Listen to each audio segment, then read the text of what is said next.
안녕하세요. 디아성형외과 성형외과 전문의 정현희 원장입니다. 지난번 자가능경골 장점편을 통해서 좋은 점에 대해서는 충분히 이해하셨을 걸로 믿습니다. 그럼 그에 이어서 오늘은 자가능경골의 단점이라고 이야기되는 사실에 대해서 솔직담백하게 이야기 나눠보겠습니다. 첫 번째, 흉터입니다. 늑연골을 채취할 때 옆구리 혹은 가슴 아래쪽에 1.5에서 2cm 정도의 작은 절개선이 들어갑니다. 그런 절개선이 나중에 흉터가 성숙되고 수축하면서 좀 더 줄어들어서 1에서 1.5cm가량의 작은 흉터가 남게 되죠. 코제 수술의 경우 미용의 목적과 치료 목적이 병행된 수술인데다 다른 수술과 비교해보자면 흉터가 생각보다 신경 쓰일 만한 수준은 아닌 거죠. 그래서인지 환자분들 중에서 늑연골 채취 부위 흉터로 고민하시는 분들은 진짜로 찾아보기 힘듭니다. 두 번째, 통증입니다. 생사를 찍고 연골을 떼어내는데 하나도 안 아프다고 하면 거짓말이죠. 사실 이 부분은 개인차가 정말 커서 객관적인 답변을 드리기가 매우 어려워요. 하지만 통증이 있다고 해도 2, 3일, 길면 일주일 정도 후에는 통증이 많이 줄어들어서 생각하는데 불편함은 없으실 겁니다.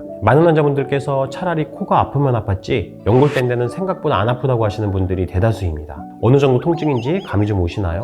견딜만한 통증입니다. 세 번째, 딱딱하고 불편한 코끝 그리고 피부 얇아짐. 튼튼한 게 자가능경골의 큰 장점인 만큼 수술 후 딱딱하고 당긴다는 단점도 존재합니다. 그리고 자가능경골은 튼튼하게 잘 버텨주기 때문에 다른 재료들처럼 연골 구조가 무너지지는 않죠. 하지만 피부가 좀 얇아지는 변형이 발생하기도 하죠. 하지만 기증늑연골 같은 인공재료 역시도 코를 높이게 되면 코끝이 단단한 게 일반적이고 이물 반응, 섬유 반응이 심하게 오는 경우 오히려 자가능경골보다 더욱 단단하고 덩어리져 있는 양상을 띠게 됩니다. 코를 높이거나 구축코를 내리려는 목적을 갖고 계신 분이라면 괜히 다른 재료로 수술하셔서 단단한 촉감은 동일한데 향후 변형으로 인해서 목표치에 도달하지 못하는 것보다는 자가능경골로 한 번에 끝내시는 것이 좋겠죠. 간혹 조직이 늘어나서 피부가 얇아지는 변화가 생기기도 하는데 이 경우에는 코끝에 조직을 보강해주거나 무리했던 목표를 약간 낮춰줌으로써 극복이 가능합니다. 네 번째, 수술 시간이 길다. 많은 분들이 미숙년 의사의 수술 시간을 듣고 3, 4시간 이상이 걸리는 엄청 큰 수술이다 이렇게 걱정들을 하시죠. 어느 병원에서는 늑연골 수술을 하고 8시간에서